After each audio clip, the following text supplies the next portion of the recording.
हल्ल्यानंतर पाकिस्तानी कलाकारांविरोधात वाढलेला रोष सर्वत्र पसरू लागलाय। 24 तारखेला फवाद खानची भूमिका असलेला ऐदिल है मुश्किल चित्रपट पुण्यात दाखवला जाऊ नये यासाठी जोरदार हालचाली सुरू आहेत। पुण्यातल्या थिएटर मालकांसोबत भाजपा आणि इतर संघटनांनी एक बैठक घेतली। हा चित्रपट पुण्यामध्ये प्रदर्शित होऊ नये यासाठी मुंबईतल्या असोसिएशनशी बोलून निर्णय घेतला जाईल।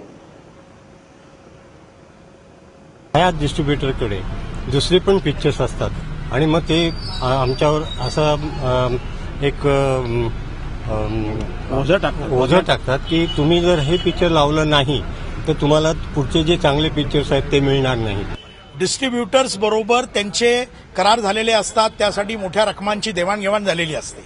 त्यामुळे डिस्ट्रीब्युटर्सनी जर हा पैसा परत देण्याचं कबूल केलं, त्यांनी जे गुंतवलेले पैसे आहेत या थिएटर मालकांनी, तर त्यांना याच्यामध्ये कुठल्याच प्रकारची अडचण मला दिसून येत नाहीये।